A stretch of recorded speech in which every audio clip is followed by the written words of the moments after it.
yes, he got the victory, but I figured it could be a little bit more easier fight this time. Has he spoken to you any more about what kind of next steps would be for him, what he wants? Charlotte Daly on Mail Sport Boxing, joined by one and only BoMac. How are you doing? I'm good. How are you? Yeah, I'm not too bad, thanks. That's good.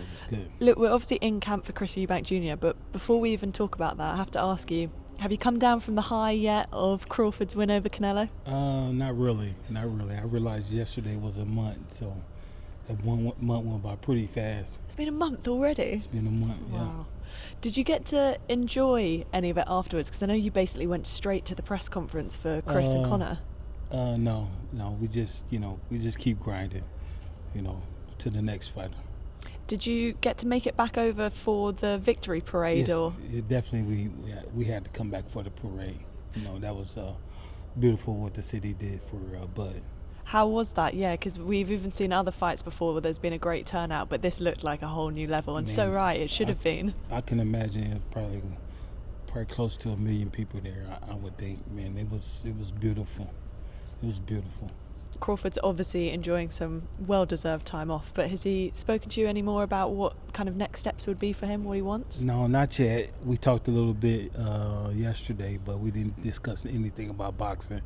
So we just making sure, I was checking with him, making sure the gym was going good, the kids was getting a good workout, and we're putting on another show for our up-and-coming fighters. So, he's working on that, and while I'm working with Chris.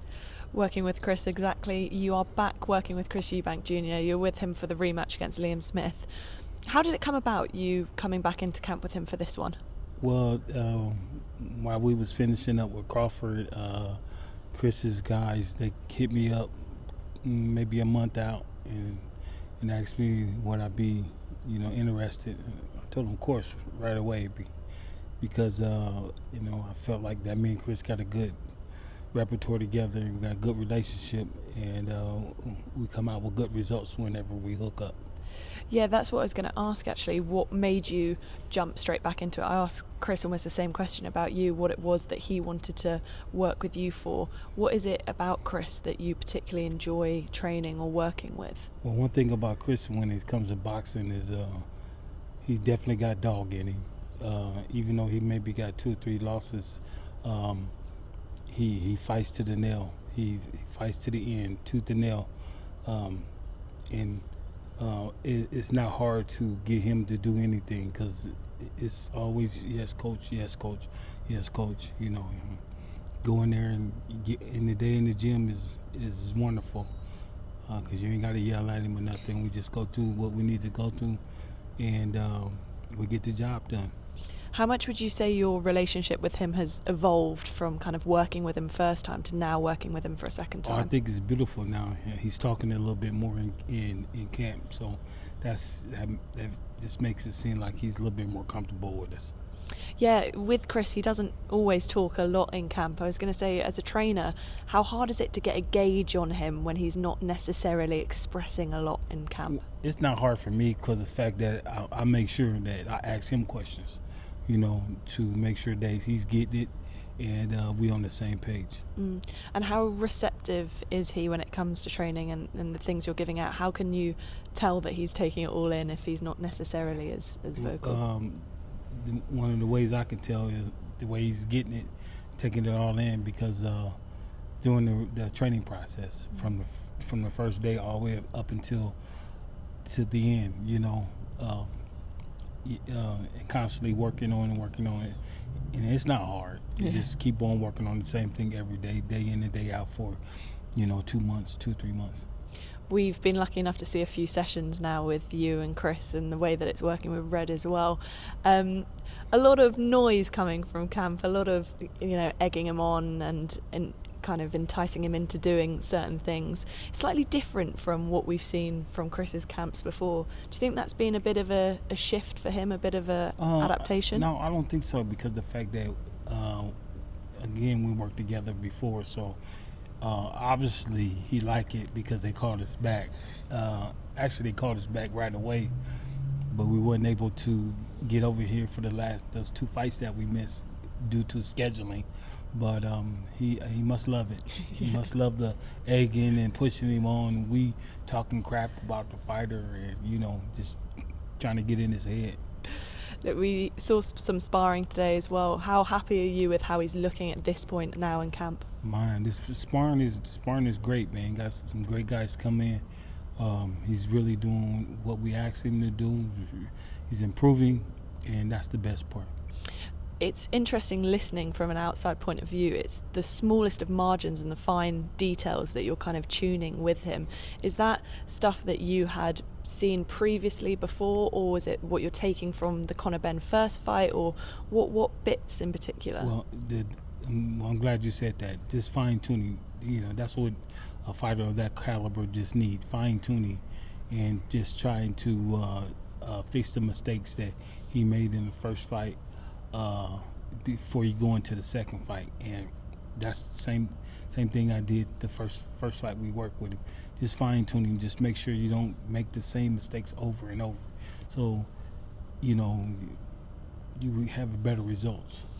Of course, he got the victory against Conor Benn, but what's your overall perspective on the performance as a whole?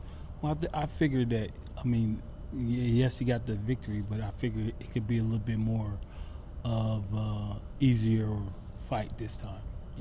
Not try to put a whole bunch out there, but just fine-tuning to make it easier for him. Chris has genuine dislike for Conor, and I'm sure it's the other way around as well. How important is it for him to manage his emotions on fight night? Well, I think it's very important, and I think that's something that he already does. How he tunes it in and keep everything inside of a box, so he won't get outrageous on nothing, just lose his temper or anything like that. But he's just that type of person. We obviously saw a big storyline around the first fight was the reunion of Junior and Senior back together. How much of a motivator and an important factor do you think that is for Junior to have his dad's support? His dad being back, I'm sure that's a great factor for him. Being that his dad fought Ben's dad, so it's motivating and good for history. How will Senior's kind of involvement be? Will there be any involvement when it gets closer to fight night, per se? I'm sure he has some involvement. You can't stop a father from having that involvement. That's his son. From a coach's perspective, how do you navigate that, when somebody is opinionated and hands-on? How do you kind of... I would never, as a coach, I would never take nothing away from the fighter. If it's going to help the fighter, just so be it. You know what I'm saying? The main thing is, for me, is what we worked on in camp, make sure that sticks with him, and whatever his father got to say, anybody else got to say that's going to help him, so be it. Yeah, because we saw in the first fight his dad came over to the corner in the 9th round and was kind of giving his opinion on what he had seen. Would you welcome the same thing on fight night, or is it I'm not you have stop strict? Him from saying anything to his dad, but listen, as a coach, you want to make sure the fighter is listening to you and what y'all worked on in camp. That's the most important thing. His dad come over and say something, so be it. It doesn't bother me none. In terms of the fight itself, how important is it for Chris Eubank to kind of tick certain boxes? You've spoken before about him wanting to push on and go for titles. What does he need to show, not just a victory, but what does he need to show in the fight against Conor Benn to take those next steps? I told him today as we was talking, you need to make a statement. You need to make a statement. Somebody out there needs to give you a shot. Your promoters need to, step on the gas, because it's time now. You've been in some good fights. You've been in some tough fights, and you won some, you lost some. But at this time, it's time to go. When you say statement, does that necessarily mean a knockout, or does it just mean an emphatic victory? If the knockout is there, we're gonna definitely take it. But he's gonna be in shape to go 15 rounds. He's said that his kind of pathway he wants is the rematch with Benn, onto Canelo, and then take on a Billy Joe Saunders again, just to settle that one. Do you think that's a kind of a nice route for him? Good names, good opponents to be facing? He has that age now where if that's what he wants, let's go. Yeah, because people look at him like, he's probably towards the end of his career, and if those are the things he want to go out with, so be it. I'm sure we can get the job done if, when the time comes. How good do you think Chris Eubank Jr. can be from what you've seen, and obviously you're planning to work with him longer term, not just this fight, but how much better do you think you can make him? Just working with him and seeing what I've seen in the last couple of years, I think he'd be a lot better. I think he can beat some of those guys out there that people don't think he can beat or name that he shouldn't be calling out. So I'm sure that it wouldn't be no problem for him to get better. In terms of Chris's work rate in the gym, I think some people don't necessarily know how much he puts in. He's one of those guys who wakes up, thinks about what he's eating, drinking, recovery. He really kind of puts it all in. From your perspective, how is his commitment compared to some of the other people maybe you've seen before? His commitment is 100%. Well, you could say 120%, because just the way that he comes off in camp. So the work that he puts in, the commitment that he got for himself, the commitment he got towards his career, and just what he, how he goes about working with the coaches. So I think it's 110, 15, 20%. I know with Crawford you enjoy, I think it's grilling Sundays and things like that together. Have you kind of managed to do any of that sort of stuff with Chris yet, or does he keep himself to himself on days off? Chris is a little bit more laid back, and we stay at where we stay at, and he stay at where he stay at. And once we get to the gym, that's our happy point. Showtime. Showtime. Well, BoMac, thank you. Really appreciate the time. Okay, thank you.